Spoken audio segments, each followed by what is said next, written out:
Good evening. This is Maia, Rasheed, and Damanpreet Singh on behalf of Brentwood Votes. This evening, we're here to conduct a campaign interview with Dr. Tamela Hawley, a candidate for one of the two Board of Trustees seats in the Liberty Union High School District. Welcome, Dr. Hawley. How are you doing Thank you. today, and is there anything you'd like to start off with saying to our followers and audience? Oh, well, first of all, thank you for having me. It's such an honor and privilege to be here with you. I've heard about some of the things that you're doing. I think that's very needed in our community, particularly in the high schools. What you represent is those students who have gone forward in doing what you need to be doing for yourselves in your lives. And so that's really one of the reasons why I stepped up to the plate. I have two children who just graduated from Liberty High School, twins, if you can believe it. They've gone on, they're now doing their homeschooling for college. They've both gotten into very nice colleges, which is wonderful. It's a blessing for me. But what I noticed is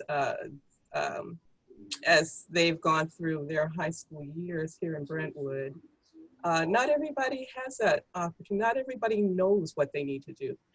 Even though they might be talented, even though they might be capable of moving forward, or maybe they have a little bit that they need, they don't know who to ask. They don't know where to go. And I've been lucky enough to have worked in an education setting for over 30 years. And my kids have grown up understanding these concepts. And I want to be on the board so that I could at least bring a little bit of experience, a little bit of mom, and a little bit of what you might call openness to the board and to the district.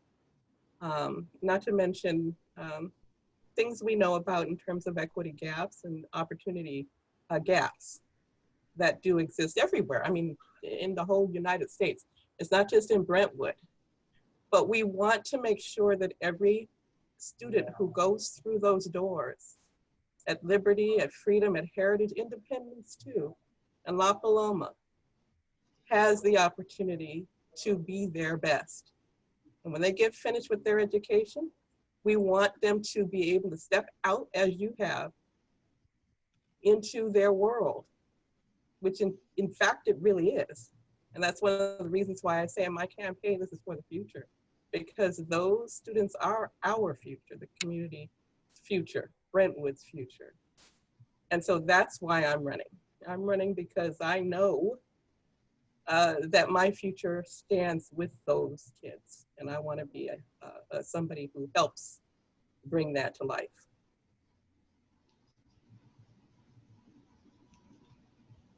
Okay, that's really amazing. I really like how you incorporated your own experiences. So another question we had was, what do you see as the biggest opportunities and challenges facing students in the LUHSD? Oh my goodness. Me, being a parent and looking at it from the outside in, I'm probably going to see things that the students do not. And the students are probably going to say, I'm experiencing something that you could never understand. So right now, my kids, when they graduated, they didn't feel like they had the kind of senior year that maybe you had. Because in February, their school said it was time for us to shelter in place. So they didn't have a senior prom. They've been remote learning for the past 6 months, as you've talked about. So what are some of the challenges and opportunities? So I think part of the challenge for students right now in Liberty is to figure out what does it mean for me to, first of all, live in a world where I'm learning remotely and figuring out how does that look for me? Do I have all of the things that I need to do that? My kids, have a computer in every room, right? But do all the kids have that? Are they able to access? I've heard, stories, cousins of mine who they don't have that. So are they going to be behind when we get back to normal? So that's the first thing. It's a challenge. The second thing is what does it look like when things do go back to normal? We've talked about learning that Liberty Union is going back in January. Are we ready for that? What do I need to be ready for that? So that's a challenge for the students, I think, right now. Opportunities, oh, galore. There's an opportunity for students to understand where they can play a role in making their school better, stepping up to leadership. It's not a secret that Liberty has had its challenges, particularly culturally, with whenever we've got people worrying about racial tension, if I want to be frank. We cower, we get scared, we don't want to talk about that. But the students have shown us that we can talk about it. And they've stood up and they've become leaders about this. So the opportunity is here for the students to sit there and teach us old people what it means to be a citizen and what it means to make things better in our community in Brentwood. And we need to be open to that and help them to do that, guide them to learn how to stand up and be a leader properly. I think those are some big ones right there. Probably others that, gosh, we could stand here forever and talk about this, but those are the two big ones, I think.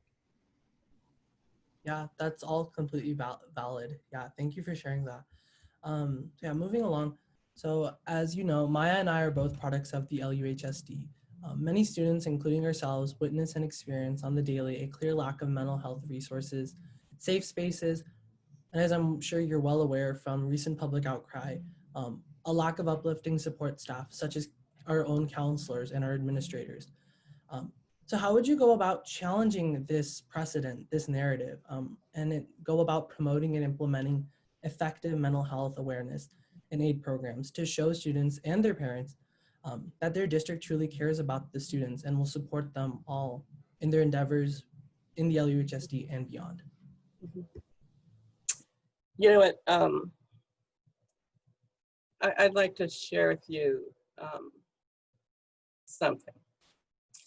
You know, I've worked in higher education and I've worked in school systems since 1994. And it is true that during this particular period of time is the time in young person's life where they are developing their emotional foundation. And literally, you're in the middle of a transition from childhood to adulthood. And it doesn't stop after high school. It goes on till about age 24. That said, I know that there have been times in our high schools where we've had mental health emergencies in these high schools. I've had them in my neighborhood, in my household. I'm here to let you know that I think that the administration cares about this. I happen to know one time when I had a mental health emergency in my household, the principal reached out to me personally when I wasn't known, before I started running for office and things. That means she cares. So why do I say that? I say it because I've seen what is occurring in our administration and between our students and the counselors, and I get that hurtful things have been said. But I don't think it's because the people don't care. I think it's because they don't know how to deal with students. I think it's that because they don't know how to do it with students who are different than themselves. In Brentwood, we are growing as a community demographically, and it's not going to stop. We're going to continue to become more and more diverse as people with wealth, actually, if you want to know the truth, begin to move from the Silicon Valley up here to Brentwood, where you can buy a nice house. So, counselors, get ready. you're going to be faced with students who don't look like you. And what we want to have the teachers understand, so what I'm talking about is professional development, to help them to learn what it means to be talking to a student that in the back of your mind, you're thinking that this student isn't going to go anywhere, because these are the structures that you've been raised with and that have been set up for you in your worldview throughout your whole experience. But in fact, these are the students that are going to shape the future, and they can be, and they are going to be something. My students have actually gone through that. My twins grew up in a household with a PhD. When they go to school, they don't look like that. And sometimes their teachers don't think that they can go anywhere. So part of it is ensuring that the students know they are powerful and can make a difference. But that's not the only part. The other part of it is to ensure that those teachers and counselors understand how to deal with students who are different than themselves, who break the mold of what they have determined to be their, the outcomes that they've set up. Secondly, we must do something about how we set students up for success or failure. And that means structurally going after how we prefer students to in-school detention, which is basically taking them out of the classroom and putting them in an environment which is not productive for them. How we advise students about what the steps that they need to take to get on and move on in their careers, because basically this is their job while they're in high school, to learn what it takes for them to get to the next phases. Don't tell them that they can't do it. Tell them that they can do it and ask them what they need to know in order to do it.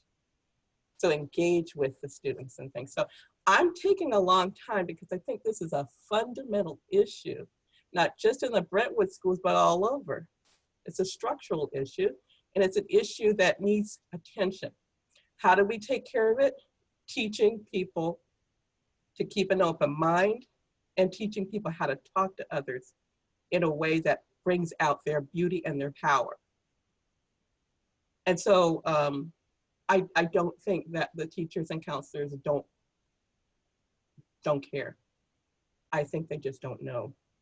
And I think it's incumbent upon us, the power structure, to help them and bring them along, because I think they want to know. I think they want to know. And if they don't, they need to go. They need to go. But I think that's few and far between. I think most of the people do care and just don't know how to do it.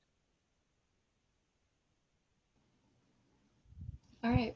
So following through with the interview, with all the current national conversations centering racial and restorative justice, how will you go about meeting student demands to uplift, amplify, and support of students of all backgrounds and experiences? And how will you show up as an ally and foster systemic belonging for all students of color, LGBTQIA+ students, students with disabilities, low income and or first generation students, and all other underserved and marginalized students? And most importantly, how will you ensure that these actions don't fall into performatism and fail to yield results? Oh, goodness gracious, there's so much in that. Maia, you are amazing. Look at that question. Most people will not understand what you're talking about. What you're talking about, very welcome. What you're talking about is equity. And equity does not play out in just one way. Most times people look at race and think, okay, let's just solve this. Everybody get together and now we are happy, everything's fine. That's not it. So I was looking at a poem last night because I was doing some writing, and Langston Hughes from long ago wrote a poem called Making America Stay Great. What he says in this poem is relevant today, even though back in 1936, he was contemplating this. He was talking about no matter what your status in life, you have challenges. So you could be a farmer, you could be a worker, you could be an ex-slave, you could be all kinds of things. And no matter who you are, you have challenges. The purpose of equity is to see that your challenges don't stand in the way of your opportunity. This is what Langston, he was talking about. This was before I was born. And look at where we are, we're still talking about these things, but in different ways. So how do you, was this one that somebody on the board, help? First thing you need to do is listen. So there's an opportunity for the board to reach out and have an opening to listen to students, listen to parents, and listen to teachers. Understand what it is that they need. So students are not the same.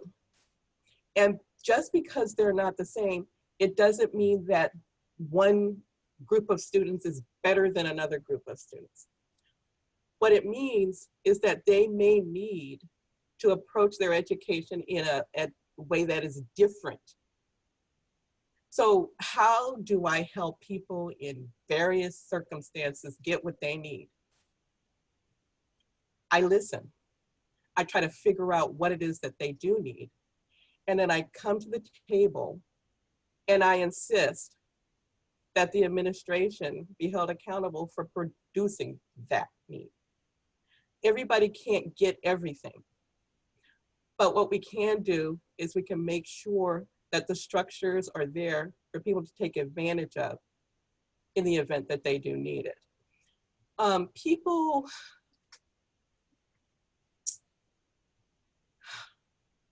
just want to be heard. They also want to know that somebody cares about what they're going through. When my daughter would come home and talk to me about the things that were going on at her school, the main thing that she was complaining about was that nobody seemed to care about what the students were saying. It doesn't matter what you do if no one is listening. So I think the biggest thing to do is have the board be available to listen. And from there, we can put structures in place. But before we understand what people need and what they want, we can't do anything. There are only like 5 or 6 people on the board. That's just 5 or 6 ideas of people that don't know what's going on. How do we make changes unless we sit there and figure out what it is that people need? The only way to do that is to listen, be available for people to come and tell their story. That's what I think. Yeah, definitely. Yeah, so going off the idea of listening, and when you mentioned that the board isn't in the schools, they don't know what's going on. The LUHSD does carry a skewed history in terms of valuing community, and more importantly, their students' voices. There have been many instances on the part of the LUHSD and its schools where they suppress and discourage impactful student activism. So our question is, how will you go about working directly with students and the community if you're elected in office? How will you go about restructuring and enforcing systems that truly value and act upon student and community input? So yeah, how will you stand up as an ally for students and push them to always challenge the status quo? Mm-hmm. I think that's part of what this purpose of the student process is. They're at the phase of young adulthood where they are required, I mean, it's required of you to stand up to the status quo. That's part of your development. So first of all, what I said before about listening, it's not just words. You need to literally go there. We need to be seen at the schools. And we could set up a day once a month where we're sitting there in a booth.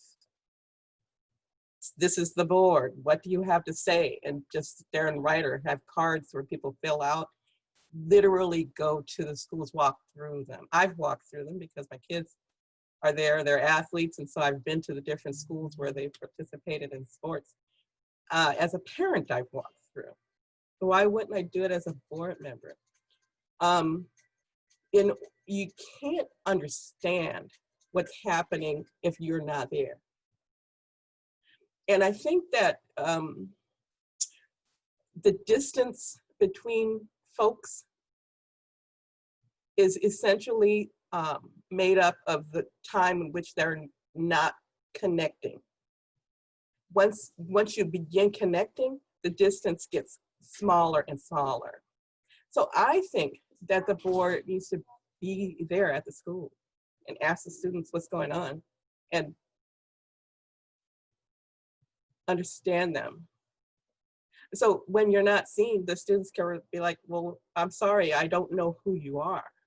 But when you are seen, when the students are kind of partners with the board, people can come to understanding. Some things are impossible. You can't get them done because of lots of reasons. This is a public setting using taxpayer money, and some things you just can't do. Maybe students don't understand that. However, there are things that can change. Cultural, structural, that can change, but it can't change until people come together.